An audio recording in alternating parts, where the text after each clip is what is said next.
Hello learners, welcome back to the channel economic cities. I am Nida your educator और आज हम कर रहे हैं question number 9। Okay, question number 9 of consumer's equilibrium Sandeep Garg. Okay, so I hope आपको इतने questions में कोई भी प्रॉब्लम नहीं आई होगी। Let's start here. I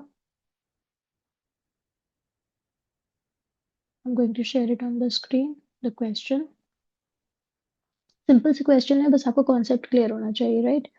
So here you have question number 9. Suppose a consumer can buy 5 units, okay, and 10 and 11 and 12 of ordinal utility approach. तो मैं कोशिश करती हूँ कि शायद पूरे ही हो जाए questions, but still let's see. First you take the screenshot. जिनके पास संदीप का book नहीं है, please you take the screenshot, okay?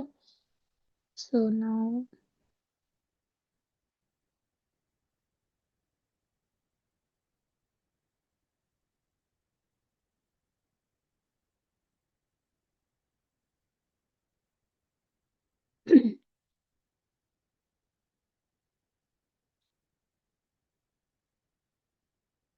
question number 9.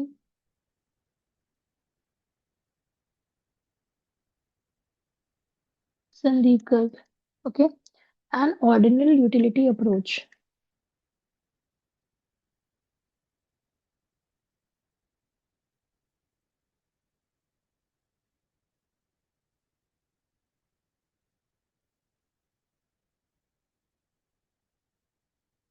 Okay. Now in this question, what it states: suppose a consumer can buy 5 units of good X and 4 units of good Y. तो देखो, एक consumer है,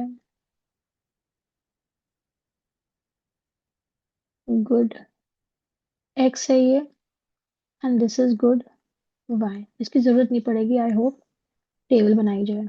okay, now what he is doing here, the consumer he is spending, he can buy 5 units of good X, 5 units of good X and 4 units of Y. Okay, if he spend his entire income, यानी कि income उसकी नहीं बताई. Okay, so we need to find out the income. समझ में आ गया? Calculate करनी है आपको इनकम इस कंज्यूमर की. If the price of good, अब देखो ये तो यूनिट्स बता दिया ना, दैट इज क्वांटिटी बता दी इन्होंने. यहाँ पे प्राइस कर दो, ठीक है? तो इसी तरह टेबल बना लेना, राइट? तो प्राइस कितना है गुड एक्स का, इज ₹10, और इसमें कितना प्राइस है गुड वाई का, 12. ओके, तो अब इनकम कितनी होगी, जितना उसने खर्च किया उतनी तो उसकी इनकम होगी, राइट? तो हम इसको ये कर लेते हैं.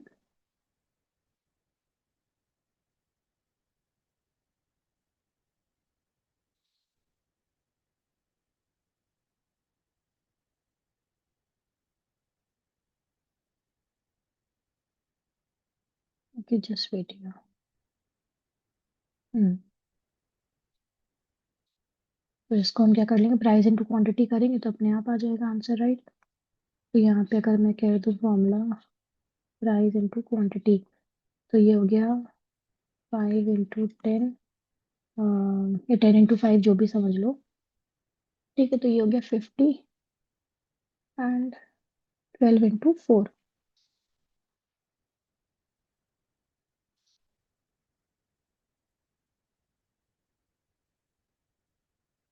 12 into 4 करके कितना आएगा, 48. ठीक है, टोटल इनकम इसने कितनी करी होगी, total income is equals to 50 plus 48 equals to 98 rupees उसकी इनकम है. Okay, so this was the question. खाली वो पूछ रहा है उसकी इनकम कितनी होगी, इनकम ऑफ द कंज्यूमर. सो आंसर आप इस तरह भी लिख सकते हैं, income of the consumer is ₹98. Okay, please take the screenshot. This is your answer. Now let's start question number 10.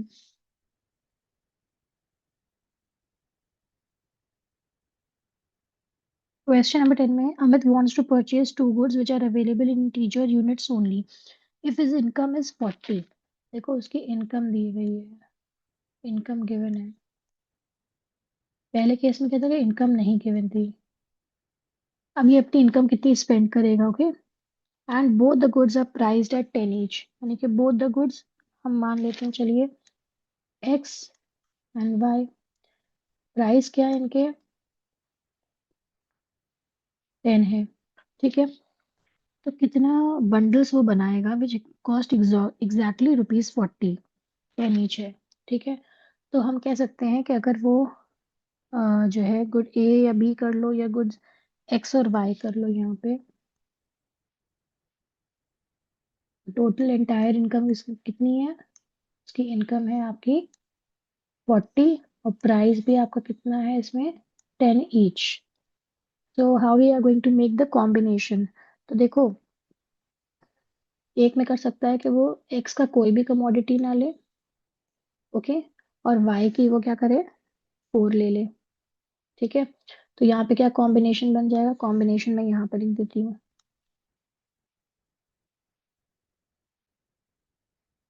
कि हमें बस बताना है कि वो किस तरह अपनी स्पेंड कर रहा है एंटायर इनकम, तो ये 40 आ जाएगा ना, 0 प्लस 40, 40 कैसे आया, ये 10 रुपीज ईच था ना, रिमेम्बर दैट 10 रुपीज इसमें है, जो भी यहाँ पे नंबर दिखेगा उसको 10 से मल्टीप्लाई करना है, ठीक है। दूसरा ये कॉम्बिनेशन आपके ये फर्स्ट था, ये फर्स्ट कॉम्बिनेशन है। सेकंड में क्या हो सकता है कि वो 3 यूनिट्स जो है एक्स के ले ले, और 1 यूनिट एक का ले ले, तो क्या हो जाएगा, 30 प्लस 10, यू विल गेट 40, क्योंकि टोटल तो हमें अपनी लेनी ही है ना, ये इनकम जो है अपनी पूरी खर्च करनी है। Then in the third combination, so this is your second combination. Third combination में क्या होता है कि यूनिट्स ऑफ गुड एक्स के वो 2 यूनिट्स खाली ले, और 2 यूनिट वो इसके भी ले सकता है, तो you will get 20 plus 20 equals to 40। ये समझ में आ गया ना कि पूरी एंटायर इनकम उसको अपनी स्पेंड करनी है, राइट। देन आपका फोर्थ कॉम्बिनेशन भी बन सकता है, यस। एक क्वांटिटी वो ले सकता है एक्स की, और 3 क्वांटिटी वो ले सकता है फिर वाई यूनिट्स वाई की, ठीक है। तो ये हो गया 10 plus 30, so you will gate 40। ये समझ में आ गया ना, 1 into 10 सब चीजें मल्टीप्लाई करनी, because price is there, price दोनों में 10 का ही है, तो इसलिए हमें आसानी से हम ये कर सकते हैं। ये बंडल बन रहे हैं आपके, ठीक है, बंडल, ये बंडल्स हैं। ये नंबर 3 बंडल में ऐसा हो सकता है, नंबर 1 में ऐसा हो सकता है। नाउ लेट्स सी व्हाट्स, मैं देखो ऐसे ही टेबल बना रही हूँ रफली, आप थोड़ा अच्छे से बना लेना। लास्ट में क्या हो सकता है, वो 4 यूनिट्स ले सकता है एक्स की, और 0 यूनिट्स लेगा वाई की, सो 40 प्लस 0, यू विल गेट 40। देखो वापस वही आ गया ना चीज। तो this is the fifth bundle, okay. In this way you can make the bundle. तो अब कैसे कॉम्बिनेशन हो गए आपके, आप इसको दिखा सकते हैं, bundles which cost, so bundles is equals to, आपके कॉम्बिनेशन है 0 और 4 का बंडल एक हो गया, ठीक है। देन 3 and 1 का एक बंडल हो गया, देन 2 and 2 का एक बंडल हो गया, ओके। एंड 1 and 3 का हो गया। ये बंडल्स हटा दो, बल्कि ये आपके कॉम्बिनेशन तो बने ही है, पता चल गया आपको। 1 and 3 के कॉम्बिनेशन में भी आ सकता है, एंड 4 and 0 का भी आ सकता है। सो this is your answer. Bundles देखो, 1 2 3 4 5, 5 बंडल्स बनेंगे, लेकिन इस तरह के कॉम्बिनेशंस में जा सकते हैं, right. So this is your answer, okay. I hope you understand the concept. It's very easy, थोड़ा मैं डिटेल में इसलिए बता रही हूँ ताकि बच्चे गड़बड़ ना करें। आसान क्वेश्चन सोचते हैं अरे कर लेंगे, लेकिन जब एकदम से सामने आता है तो कभी कभी दिमाग नहीं चलता है, okay. So don't get panic, just do the questions as I'm telling you, and keep practicing, keep growing, keep learning. Thank you for watching.